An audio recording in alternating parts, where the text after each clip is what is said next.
Bismillahirrahmanirrahim.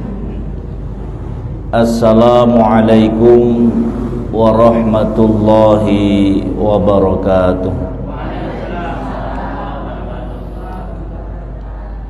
Alhamdulillahilladzi khalaqal mauta wal hayata liyabluwakum ayyukum ahsanu amala wa huwal azizul ghafur. Asyhadu an la ilaha illallah wahdahu la syarikalah wa asyhadu anna Muhammadan abduhu wa rasuluhu la nabiyya ba'dah.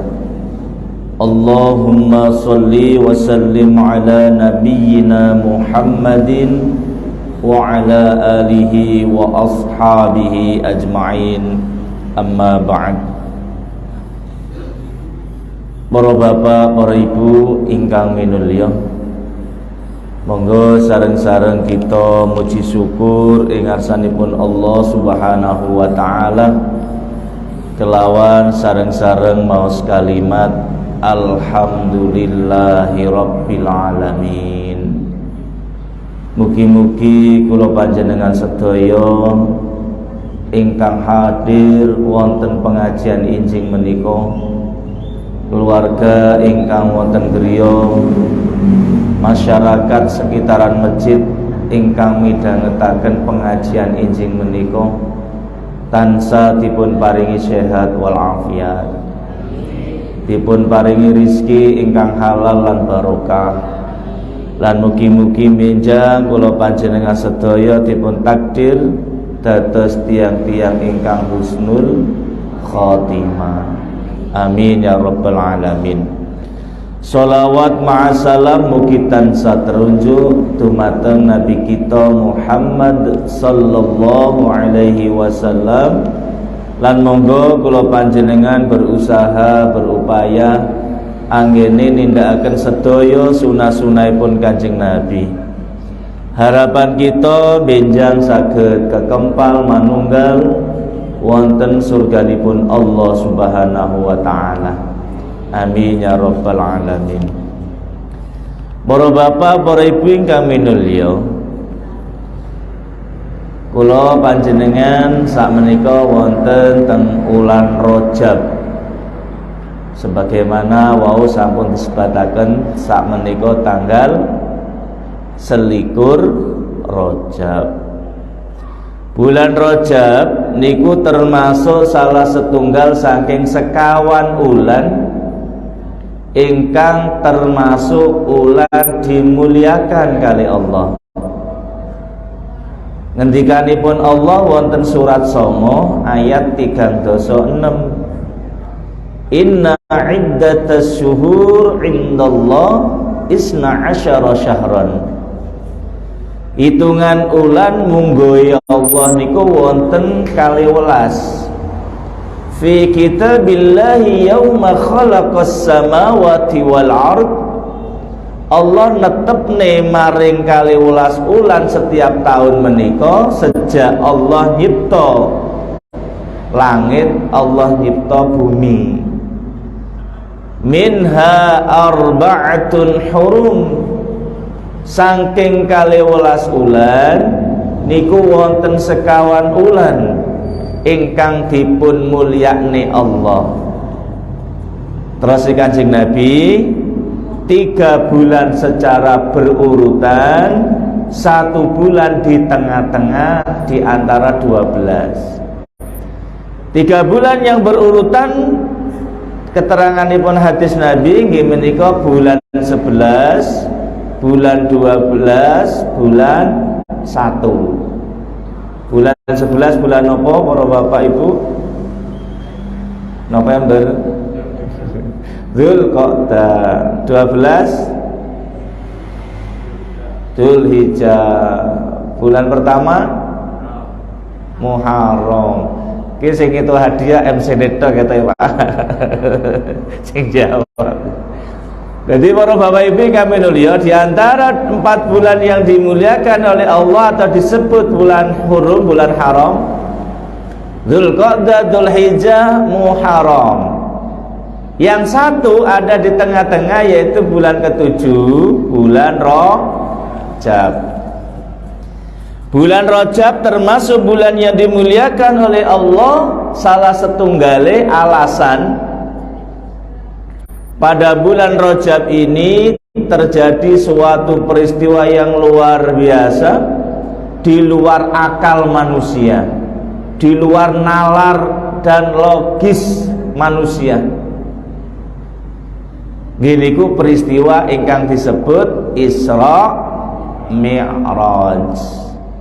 Para bapak, para ibu ingkang minulya, bagaimana tidak dikatakan peristiwa yang luar biasa? Bahkan mungkin tidak sampai akal manusia ke sana. Peristiwa Isra Mi'raj bukan hanya perjalanan dari kota yang satu ke kota yang lain, bukan hanya tempuh jaraknya 1 kilo 2 kilo. Kemudian yang lebih mengherankan lagi, yang sangat amat gak masuk logika kita, zaman segitu tidak ada pesawat, tidak ada transportasi yang menghantarkan manusia ke langit. Kita disuruh beriman Nabi bukan hanya di langit yang kelihatan di mata kita ini, tapi lebih atas lagi sampai ke Sidratul Muntaha. Makanya keimanan itu tidak harus masuk akal. Kados kula panjenengan ngimani surga neraka, ya gak masuk akal, ora ono contone. Tapi bagi orang yang beriman, apapun yang dikatakan Allah dan Rasulnya, tidak ada kalimat kecuali sami'na wa ata'na. Walaupun orang-orang lain mengatakan kita orang yang aneh, mungkin juga ada yang lebih keras lagi, kita orang gila dan lain sebagainya, meyakini keberadaan yang tidak ada menurut mereka. Tapi inilah keimanan. Bapak Ibu sekalian yang saya hormati, namun sebelum terjadinya peristiwa Isra Mi'raj, itu juga ada kejadian yang luar biasa, khususnya yang diterima, dirasakan oleh Nabi kita Muhammad Sallallahu Alaihi Wasallam. Jangan kita sebagai umatnya hanya membayangkan enak yo, Nabi dilencerne teko Masjidil Haram, Masjidil Aqsa, baru munggah ning langit enak meneng. Para bapak, para ibu yang mulia, sebelum terjadi peristiwa Isra dan Mi'raj, Nabi diuji oleh Allah. Bahkan ujian ini menurut sebagian ulama sampai digambarkan beratnya menerima ujian ini. Nabi ngalah-ngalahi beratnya ketika perang Badar. Karena ketika perang Badar itu umat Islam hanya 300, musuh dengan senjata lengkap 1000 bahkan lebih. Tapi oleh Allah diberi kemenangan, walaupun saat itu banyak umat Islam yang pesimis. Kemudian juga tidak seberat atau masih lebih berat dari perang Uhud, di mana umat Islam saat itu kocar-kacir, bahkan sampai Nabi dadanya berdarah kena panah. Ternyata Nabi nggak kebal, para bapak ibu. Terus nyopo awake dhewe golek ilmu kebal ini. Nabi nggak kebal. Para bapak, para ibu kami mulia, kejadian yang sebelum Isra Mi'raj disebut dalam sirah Nabi itu adalah Amul Huzni, tahun kesedihan.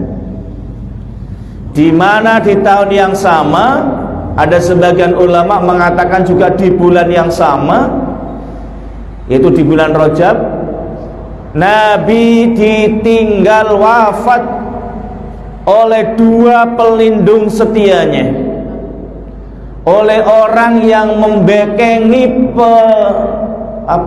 dakwah Nabi, orang yang membekengi perjuangan Nabi. Yang pertama, Nabi ditinggal wafat oleh pamannya yang bernama Abu Thalib. Semenjak Nabi berjuang dan semenjak Abu Thalib itu masih sehat, tidak ada satu orang kafir pun yang berani menyentuh Nabi, karena Abu Thalib sudah masang badan. Barang siapa yang berani melukai ponakan saya, apalagi ketika menyiarkan, mendakwakan agama, saya yang maju atau hadapi saya dulu. Itu kalimat yang terlontar yang disampaikan oleh paman setianya Abu Thalib. Nah, kemudian ketika mendengar kabar Abu Thalib ini meninggal, orang-orang kafir pesta pora. Mereka bersukaria karena penghalang untuk mereka memusuhi Nabi, mencelakakan Nabi. Sekarang penghalang itu sudah tiada. Nabi Muhammad sekarang sudah tidak ada pelindungnya lagi, sehingga orang-orang kafir mereka, mungkin istilah orang Jambi apa nih? Jambian, syukuran dengan meninggalnya Abu Thalib itu, karena mereka akan leluasa untuk menghalangi perjuangan Nabi. Belum kesedihan itu berakhir.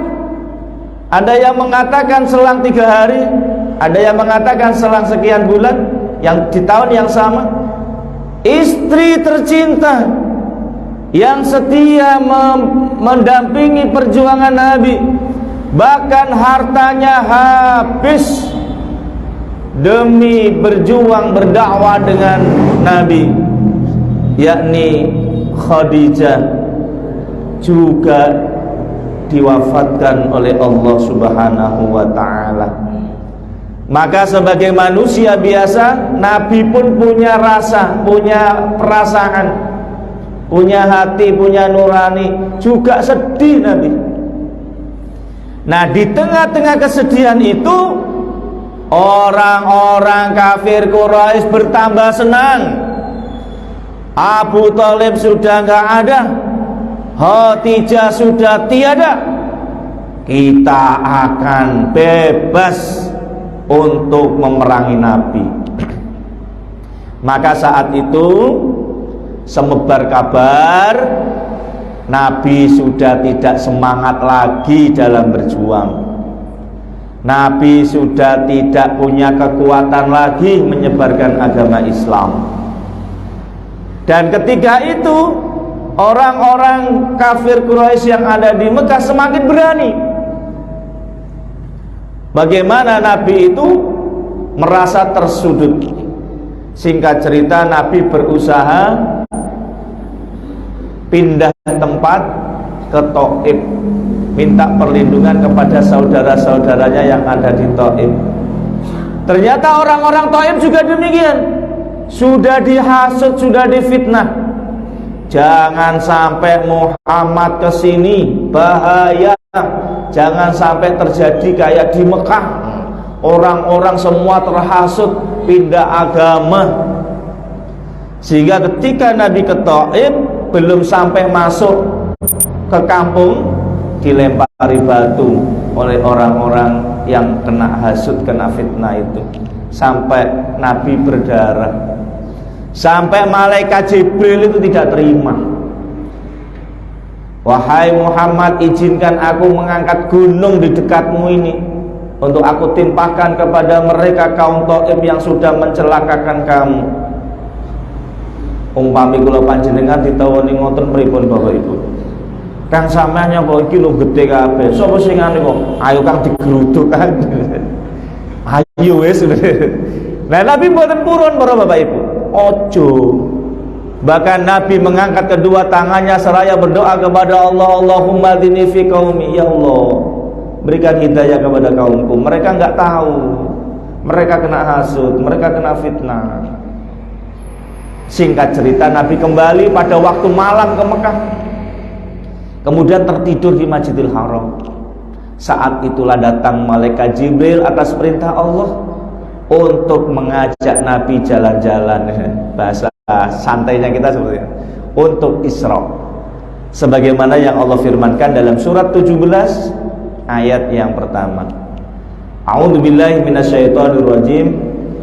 Subhanalladzi asra bi'abdihi laylan minal masjidil haram ilal masjidil aqsa alladzi barakna hawlahu linuriyahu min ayatina innahu huwas sami'ul basir.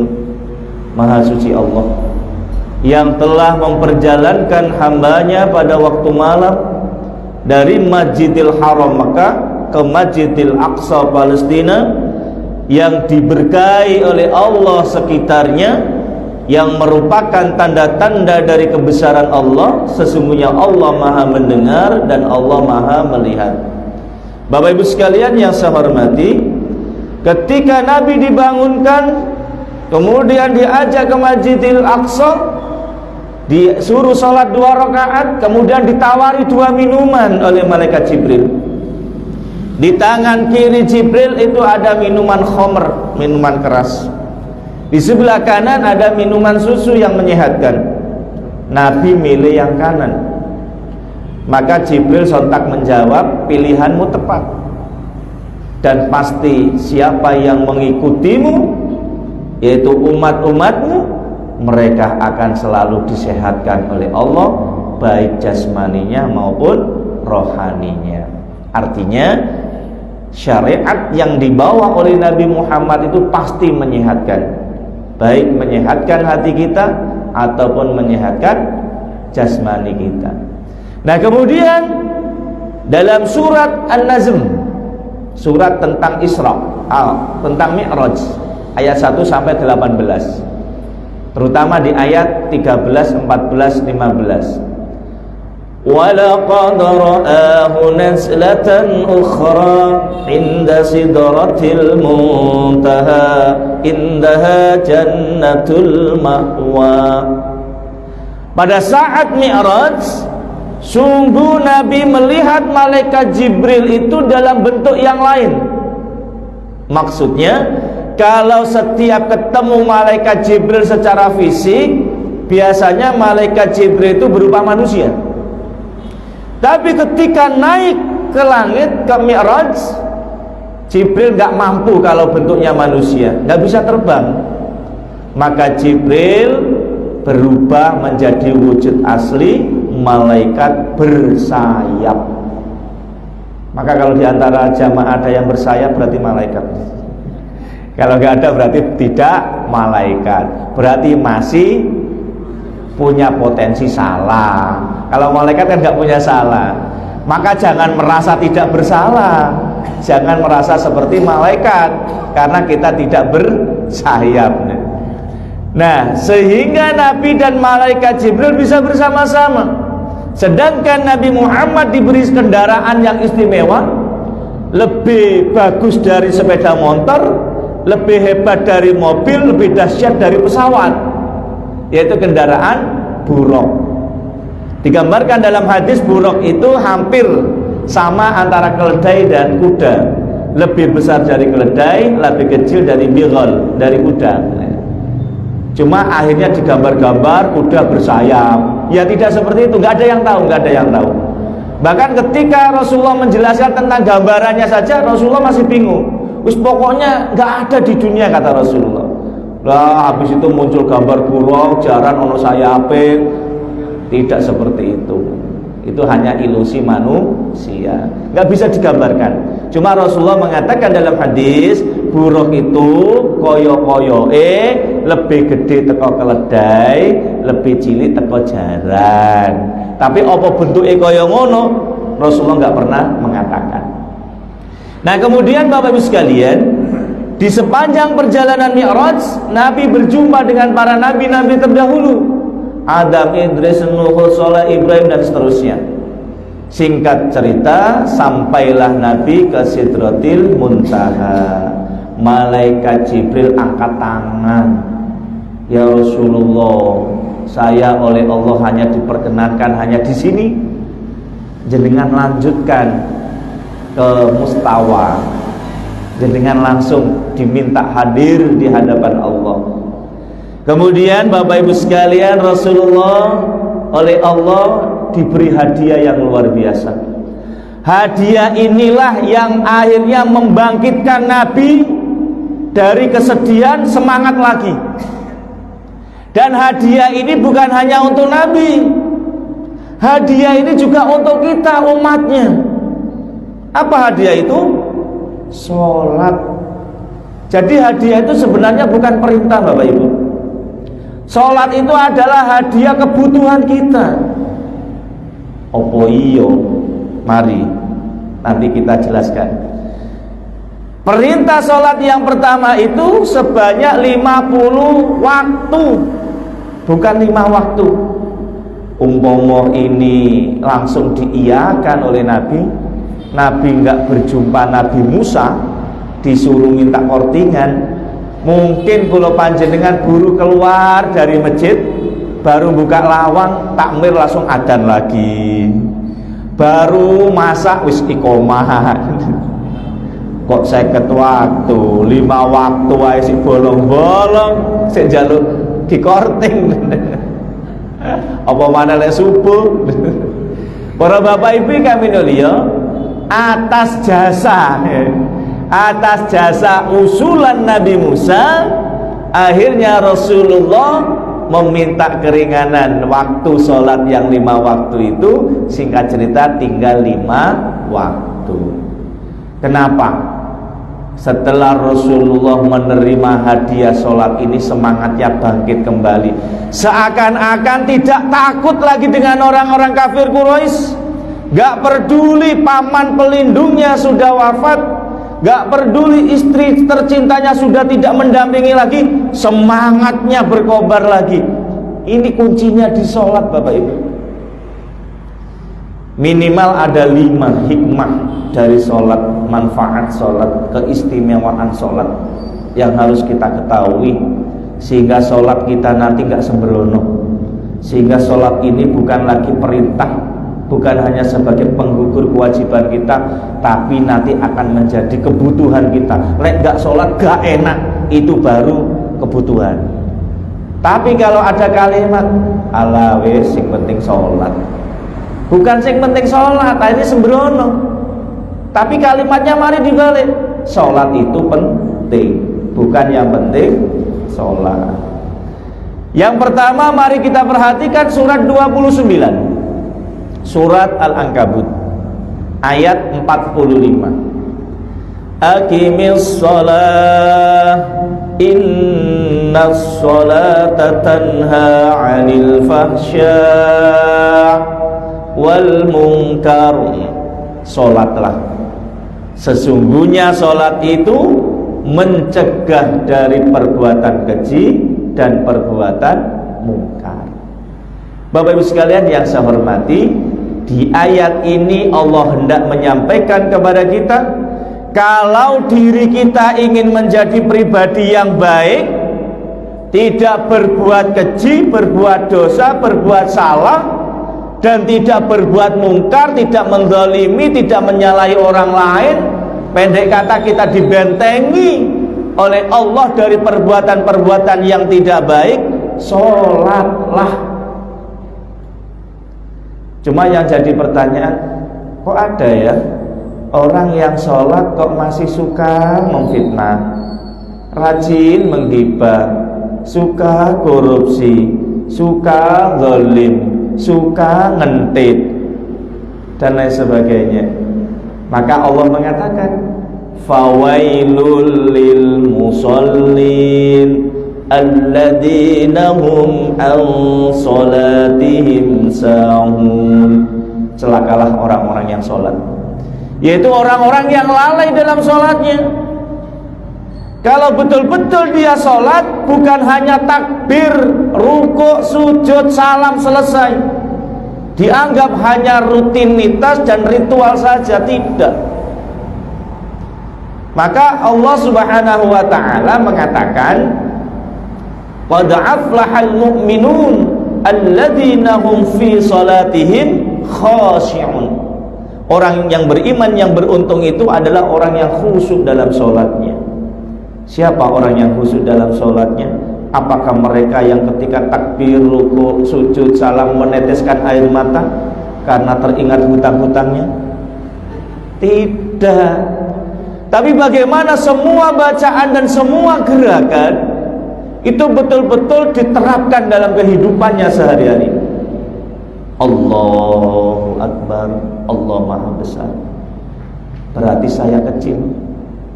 Berarti yang Maha Kuasa, yang Maha Kaya, yang Maha Hebat itu Allah.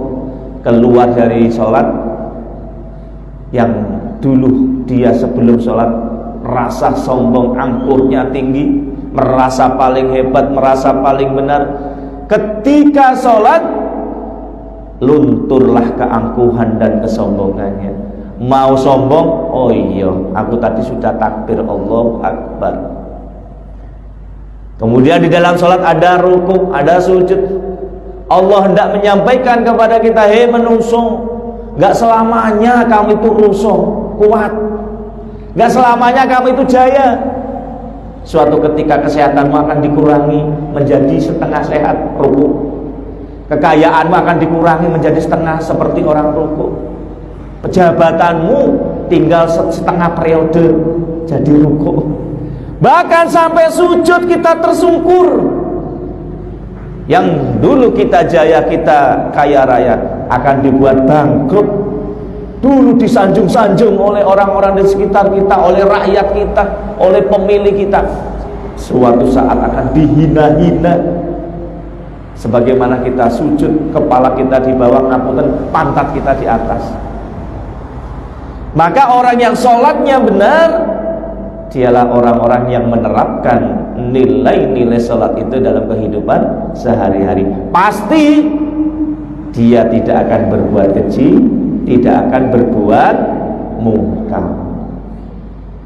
Nah, kemudian Bapak Ibu sekalian, kita perhatikan surat Al-Baqarah ayat 153. Ya ayyuhalladzina amanu ista'inu bis-sabri was-salah innallaha ma'as-sabirin. Wahai orang-orang beriman, jadikan penolongmu dari menghadapi semua masalah musibah yang rumit, yang berat. Dengan apa? Sabar dan sholat. Sabar di sini Bapak Ibu sekalian, sabar menurut Allah, sabar menurut Rasulullah, bukan sabar menurut wong serono. Sabar kok diarteni pasrah. Ala wis apa jare Allah, waras ora waras, kok lewe waras kan waras. Mangan ora mangan apa jare Allah. Sing loro gak berobat, sing gak duwe-duwe gak gelem megawe, jare tawakal. Itulah tawakal yang salah dan keliru. Kita perhatikan surat 13 ayat 11, surat Ar-Ra'd. Innallaha la yughayyiru ma biqaumin hatta yughayyiru ma bi anfusihim. Sesungguhnya Allah tidak akan merubah keadaan kita. Yang sakit jadi sehat, yang miskin jadi kaya, yang bodoh jadi bintang. Hatta yughayyiru ma bi anfusihim, sehingga kita ada upaya, ada usaha, ada ikhtiar untuk merubah keadaan kita, baru Allah memperkenankan. Yang sakit berobat, Allah memberi kesembuhan. Yang miskin bekerja, Allah memberi kekayaan. Yang lemah kemudian dia semangat, Allah memberi kekuatan. Bapak Ibu sekalian yang saya hormati, semua datang dari Allah, tapi Allah masih akan melihat apa yang kita usahakan. Nah, selanjutnya kata Rasulullah, suatu ketika ada sahabat yang datang dalam majlis Rasulullah Dia naik kuda, kemudian kudanya dijarne, dibiarkan, tidak diikat. Dipanggil oleh Rasulullah, ya fulan, sini. Kenapa kudamu enggak kau ikat? Saya sudah tawakal ya Rasul.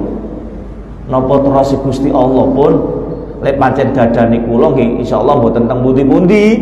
Lek pun ucul nggih berarti pun mboten gadane kula. Diseneni kali Rasul. Bukan seperti itu tawakal itu.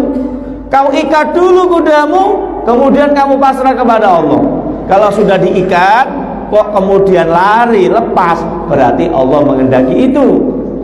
Tapi ketika nggak lepas berarti juga Allah menghendaki tidak lepas. Itulah tawakal. Jadi Bapak Ibu sekalian, tawakal itu tidak pasrah bongkoan, tidak norok bontek. Nah selanjutnya Bapak Ibu sekalian, sabar atau ikhtiar kita dalam menghadapi masalah, menghadapi suatu ujian Allah harus diikuti dengan wassalam.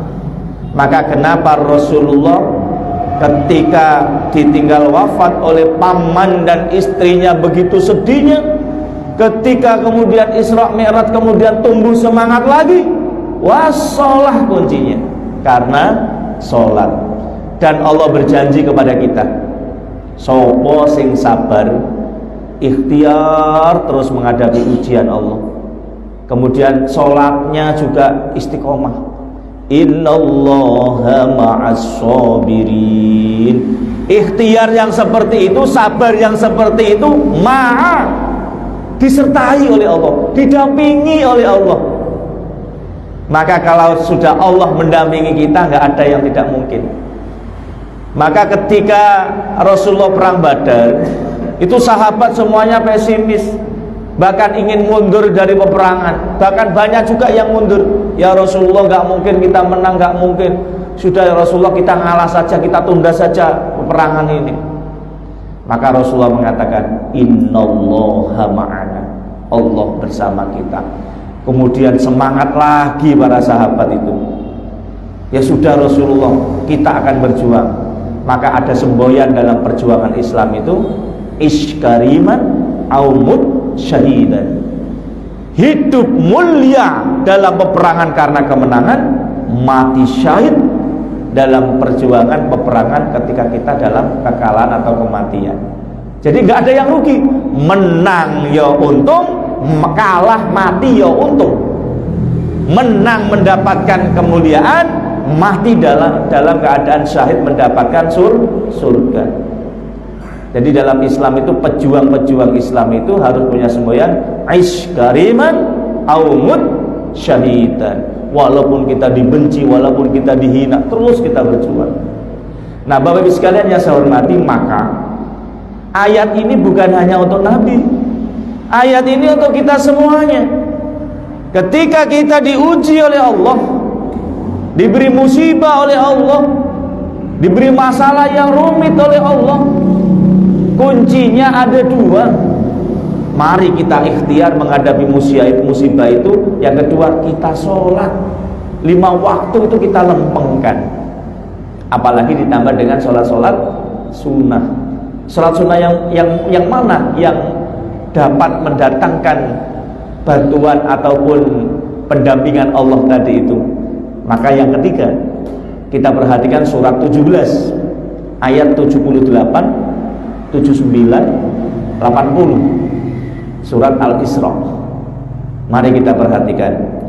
Aqimis salata lidulukis syamsi ila ghasaqil laili wa qur'anal fajr inna qur'anal fajri kana mashhuda wa minal laili fatahajjat bihi nafilatan lak asa an yab'asaka rabbuka maqaman mahmuda wa qur rabbi adkhilni mudkhala sidqin wa akhrijni mukhraja sidqin wa akhrijni mukhraja sidqin waj'alni min ladunka sultanan nasira.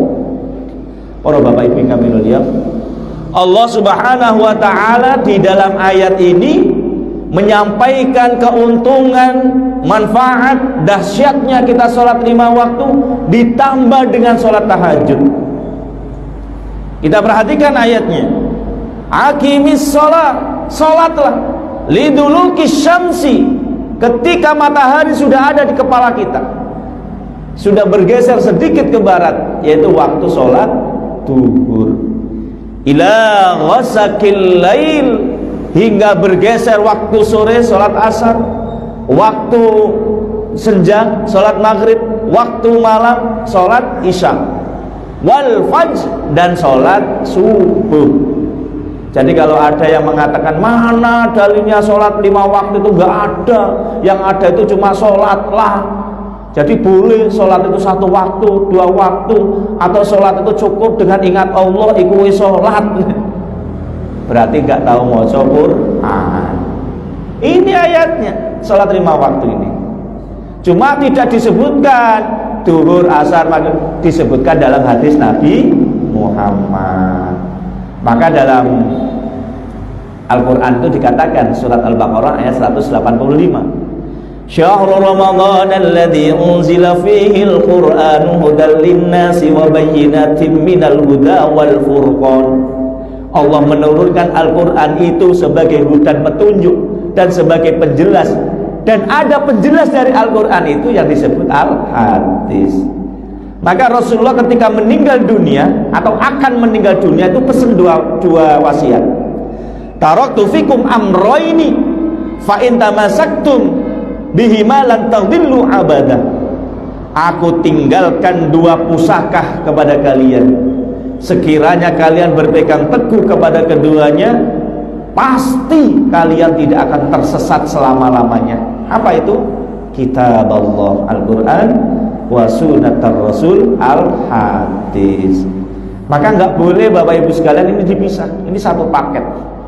Kita hanya sing penting Al-Quran itu, hadisnya nggak usah. Di hadis nggak ada kaifiyah sholat. Justru yang ada kaifiyah wudu. Wudu ada dalam dalam Al-Quran ya. Dalam Al-Quran nggak ada kaifiyah sholat. Yang ada dalam hadis. Yang ada itu kaifiyah wudu dalam Al-Quran malah. Berarti saking pentingnya wudu itu, bukan kemudian wudu toh gak usah sholat. Maksudnya penting memperhatikan wudu karena kaitan dengan keabsahan, dengan sahnya sholat. Surat Al-Maidah ayat 6, surat kelima ayat 6. Ya ayyuhalladzina amanu idza kuntum ilas shalah faghsilu wujuhakum wa aydiyakum ilal marafiq famsahu bi ru'usikum wa arjulakum ilal ka'bain. Lengkap. Jadi kalimat mengusap kepala ini bukan mengusap rambut. Biru'usikum, roksun itu rambut, bukan sya'run. Lek disebutkan di sya'run berarti wong gundul iku ora usah ngusap sirahe. Lah itu kalimatnya roksun. Roksun itu kepala, walaupun nggak punya rambut, gundul, ya bangga harus diusap. Jangan kemudian, lu Kang sampean kok gak ngusap sirah, lu gak duwe rambut kok.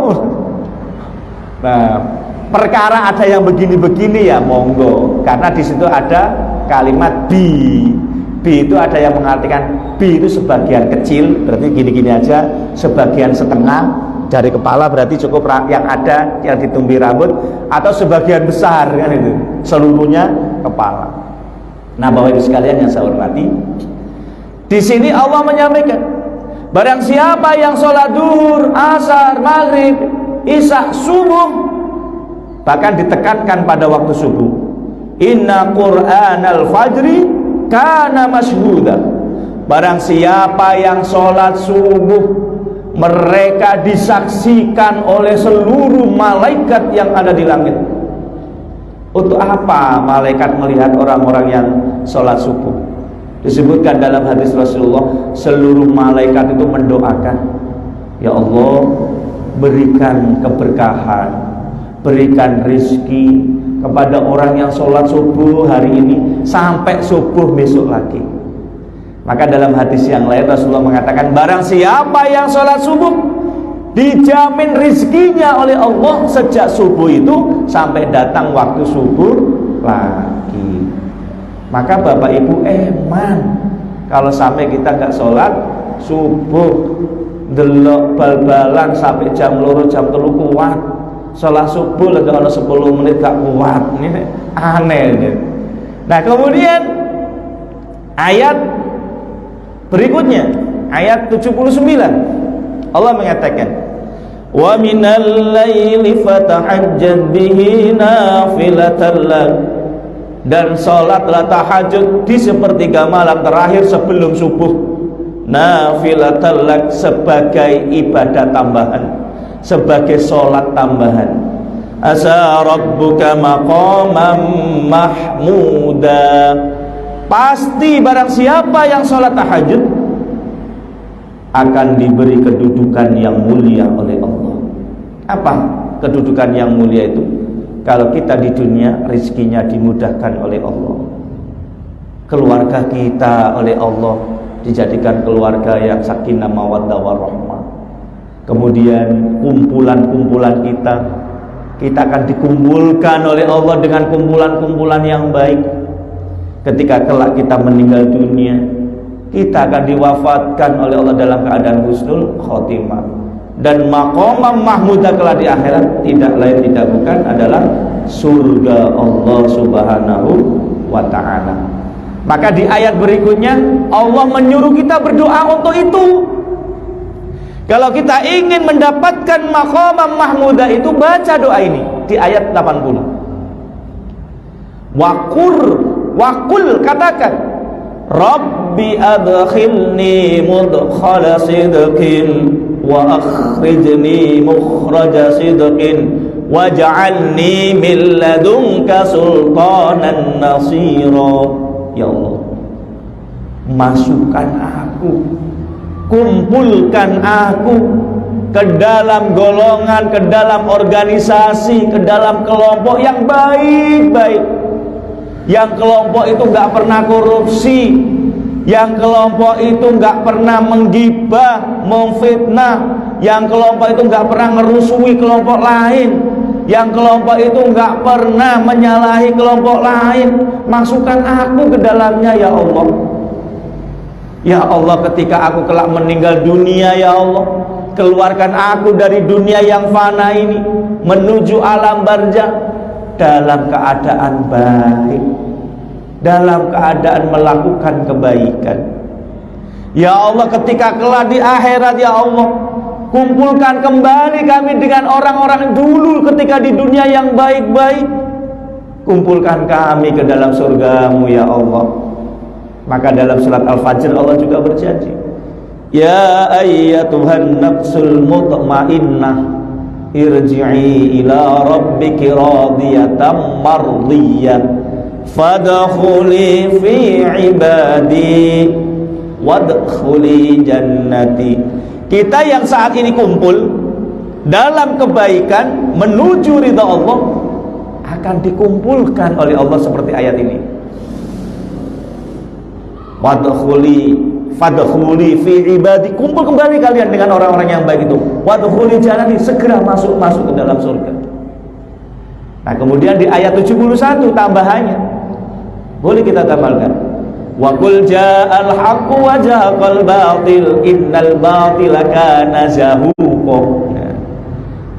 Kita disuruh oleh Allah tinggalkan kebatilan-kebatilan, dekatkan diri kita dengan yang hak, karena kebatilan dan hak itu terpisah, nggak bisa disandingkan. Bagaimana membentengi kita dari perbuatan yang batil sehingga kita selalu melakukan yang hak? Ayat berikutnya, ayat 72, wa nunazzilu minal qur'ani ma huwa shifaa'un wa rahmah walil mu'minin wa la yazidudz zalimina illa khasara. Memperbanyak membaca Al-Quran, tapi jangan dilantunkan saja. Jangan seperti tuduhan-tuduhan orang-orang kafir Quraisy ketika itu. Ketika Rasulullah menyampaikan ayat-ayat Al-Quran, kata orang-orang kafir, Allah itu saking syair, jarene wong Jawa, syair gaenane Muhammad ae, gak mungkin pangeran gawe syair ngono iku. Nah, para bapak ibu yang kami mulia, maka Quran itu jangan disamakan dengan syair, jangan disamakan dengan puisi, Jangan disamakan dengan sajak saja. Apa maksudnya? Hanya dibaca. Apa bedanya dengan sajak, dengan puisi, dengan syair-syair kalau hanya kita baca? Di ayat ini Allah mengatakan Quran itu harusnya asyifa, jadi obat. Obat apa? Obat hati kita, hati bisa tenang. Bagaimana hati bisa tenang? Tahu yang dibaca itu apa, tahu maksud yang dibaca itu apa, mau melakukan dari apa yang diperintahkan Allah dalam Al-Quran itu. Maka ada istilah moco Quran itu angen-angen sak maknane, bukan sak mangan nih. Nah ini para bapak ibu, lebih baik kita baca Quran misal 5 ayat 10 ayat dengan artinya, daripada hanya 1 ayat nggak karo artinya bisa salah bisa. Ya lebih baik mari kita baca Quran, nggak usah terburu-buru, nggak usah ngejar juz. Misalkan besok Ramadan nggak harus hatam, dan sebenarnya nggak mungkin kita hatam membaca Quran kalau secara benar. Dalam 1 bulan itu nggak mungkin hatam kalau bacanya benar, bertajwid, apalagi diartikan. Misalkan setiap habis sholat taraweh 5 ayat saja, jamaah jangan pulang dulu, butuh waktu 5-10 menit, diartikan, kemudian tafsirnya dibaca. Itu lebih baik daripada yang baca cuma 2 orang, yang lain pulang, kemudian baca sampai jam 2 dapat 5 juz, bar ngono gak sahur, gak subuhan. gak bagus nih. Bukan berarti orang-orang yang tadarusan itu gak bagus, bagus, silakan bagus. Tapi mari kita tambahkan, setelah taraweh kita baca 5 ayat, diartikan, baru jamaah pulang. Kemudian mau deres, mau memperlancar bacaan kita, boleh. Tapi Allah berpesan, warattilil Qur'an tartila, bacalah Al-Quran itu dengan tartil, bertajwid, gak usah terburu-buru. Jadi kita ketika tadarus itu Bapak Ibu bukan ake-akean juz, bukan ake-akean atame, bukan. Ayo bener-beneran mocone. Dan tadarus itu tidak harus di masjid. Mari kita pulang taraweh tadarus dengan keluarga kita atau dengan anak-anak kita. Itu lebih bermanfaat atau manfaatnya lebih besar daripada bapak itu sing tadarus di masjid, ibu anak ndelok TV. Nah, ini lebih manfaat ya bapak sing ngalah tadarusan ning omah itu setengah juz atau piro, bar ngono bapake balik ning masjid ning mushola harus karo wong-wong tangga kanan kiri. Jadi Bapak Ibu sekalian, salat manfaatnya luar biasa. Dalam surat Al-Isra ini Allah menjamin kemuliaan kita di dunia, kemuliaan kita di akhirat. Nah, kemudian yang keempat surat Al-A'la ayat 14 ayat 15. Qad aflaha man tazakka wa dzakara asma rabbih fasalla. Sungguh beruntung orang-orang yang mensucikan jiwanya. Dengan apa membersihkan jiwa? Apa dengan soklin, rinso? Tidak. Membersihkan jiwa kita kata Allah wa dzakara asma rabbih fasalla, dengan memperbanyak zikir kepada Allah dan sholat. Maka di ayat ini Allah hendak menyampaikan kepada kita sebesar apapun dosa kita, sebanyak apapun kesalahan yang pernah kita lakukan, kemudian kita sholat dengan khusyuk, dengan benar, insya Allah dosa-dosa kita akan diampuni oleh Allah. Maka beruntunglah kita yang oleh Allah setiap waktu diberi semangat, digerakkan istiqomah sholat 5 waktu itu. Karena dengan sholat itu kata Allah kata Rasulullah dalam hadisnya, barang siapa yang sholat duhur, dia akan diampuni dosanya dari duhur itu menjelang waktu asar. Yang sholat asar diampuni dosanya dari asar itu sampai maghrib. Yang sholat maghrib dan seterusnya. Sholat itu menghapus dosa dari sholat yang satu ke sholat yang lain. Hadisnya sahih. Maka Bapak Ibu sekalian, jangan diartikan kebalik. Oh, lain ngono gak apa-apa lah ngelakuin itu so. Mari kita hapus karo sholat. Ini yang keliru. Nah, dengan sholat itu Bapak Ibu sekalian, insya Allah jiwa kita pun akan tenang, hati kita akan tentram. Walaupun mungkin kita termasuk orang yang termiskin di dunia, mungkin. Kita perhatikan surat 13. Ini manfaat sholat yang kelima. Surat Ar-Ra'd ayat 28. Ala bidzikrillahi tatmainnul qulub. Ilingo setune ati mana iki ati tenang, dibuat tentram, dijauhkan dari rasa sedih, dari rasa galau. Kalau kita mau sholat, mau zikir kepada Allah. Jadi Bapak Ibu sekalian, jangan berharap hati kita akan tenang kalau selama ini kita sering meninggalkan sholat atau mengabaikan sholat. Sekaya apapun, sebanyak apapun harta yang kita miliki, tidak akan membuat orang itu tenang. Setinggi apapun pangkat seseorang, tidak akan membuat mereka tenang, apalagi bahagia, tidak. Bapak Ibu sekalian yang saya hormati, tenang, bahagia itu pusatnya dalam hati. Orang kaya kalau hatinya galau, kekayaannya tidak dapat menyenangkan hatinya, jabatannya tidak dapat membahagiakan hatinya. Yang dapat membahagiakan, menenteramkan, menenangkan hati itu adalah sholat. Maka Bapak Ibu sekalian, berapa banyak saudara-saudara kita yang rajin sholat, mereka nggak banyak mengeluh, walaupun jalan kaki santai saja, walaupun hanya sepeda motor santai saja, nggak menuntut. Bapak-bapak kalau ingin istrinya, anak-anaknya nggak menuntut lebih, paksa mereka untuk sholat yang benar. Nah, ibu-ibu juga demikian. Insya Allah ciri istri yang baik, yang tidak menuntut kepada suaminya, berarti sholatnya sudah baik. Tapi kalau ada istri kok masih nuntut, bapak-bapak cukup tanya, Bu, sholat sama lu sholat sama guru? Kok sih nuntut? Jangan ngono pengajian mau apa enggak? Nah, Bapak Ibu sekalian yang saya hormati, kemudian dalam sholat itu ditutup dengan salam. Salam ke kanan, salam ke kiri. Artinya orang yang sholat itu tidak mementingkan dirinya sendiri. Wis tak urusan karo dulur karo tonggo, yang penting anakku, bojoku wis entrem ayem, wis selesai. Bukan seperti itu. Dalam sholat kita diajari oleh Allah untuk nengok ke kanan, nengok ke kiri. Maksudnya kita hidup di dunia tidak sendiri, dan tidak akan mungkin kita bisa hidup sendiri. Kita masih membutuhkan orang lain, dan orang lain pun membutuhkan kita. Maka Rasulullah mengatakan khairun nas anfa'uhum linnas.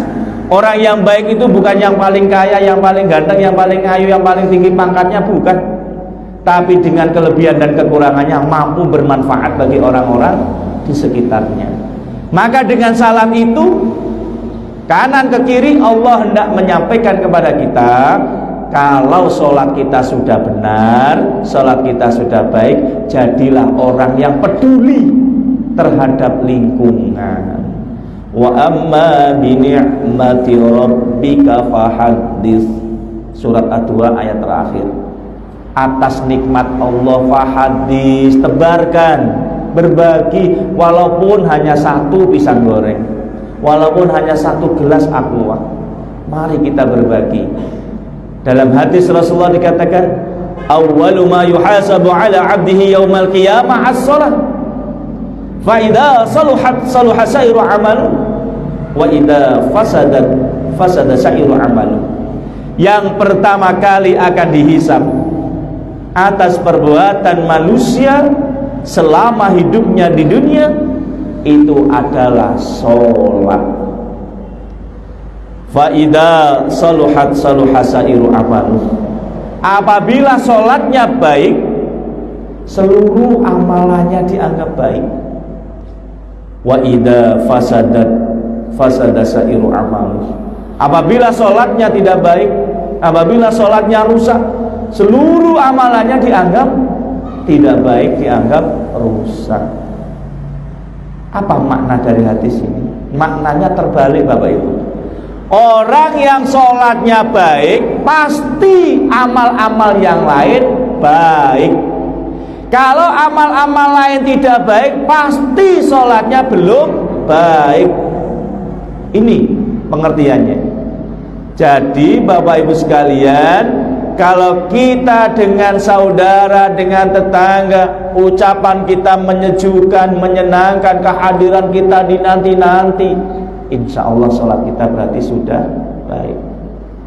Tapi walaupun ngapunten, jidat kita sudah hitam, wajah kita mungkin karena air wudhu sampai memutih, sampai glowing kata ibu-ibu, tapi lisan masih menyakiti tetangga saudara. Tangan kaki keberadaan kita sangat tidak disukai, kehadiran kita tidak disenangi orang-orang sekitar kita, berarti sholat kita belum baik. Surat Al-Baqarah, surat Ali Imran ayat 112. Duribat alaihimud dhillatu aynama suqifu illa bihablim minallah wa hablim minan nas. Sungguh manusia itu akan dihinakan oleh Allah, dimanapun mereka berada akan hina, kecuali mereka mau berhubungan baik dengan Allah dalam bentuk ibadah, dalam bentuk sholat. Tapi ini belum titik, masih koma. Dan dia mau hubungan baik dengan manusia. Maka Rasulullah mengatakan, orang yang ahli ibadah tapi tidak baik dengan tetangga, gak akan masuk surga. Saya ulang Bapak Ibu, ahli ibadah tidak baik dengan tetangga, tidak akan masuk surga. Atau sebaliknya, orang yang baik dengan tetangga tidak mau ibadah, tidak akan masuk surga. Gak bisa dua hal ini dilepas. Orang yang ahli ibadah, baik dengan tetangga dan saudara, dialah ahli surga. Atau yang keempat, jangan sampai terjadi, orang yang tidak mau ibadah, tidak baik dengan tetangga, pasti ahli neraka. Jangan yang ini. Semoga Allah Subhanahu wa ta'ala menjadikan kita orang-orang yang ahli ibadah dan ahli berbuat baik dengan saudara dan tetangga, sehingga kita semuanya ahli surga. Amin ya rabbal alamin. Kurang lebihnya mohon maaf. Semoga ada guna dan manfaat. Nasrun minallah wa fathun qarib wa basyiril mu'minin. Wassalamu alaikum warahmatullahi wabarakatuh.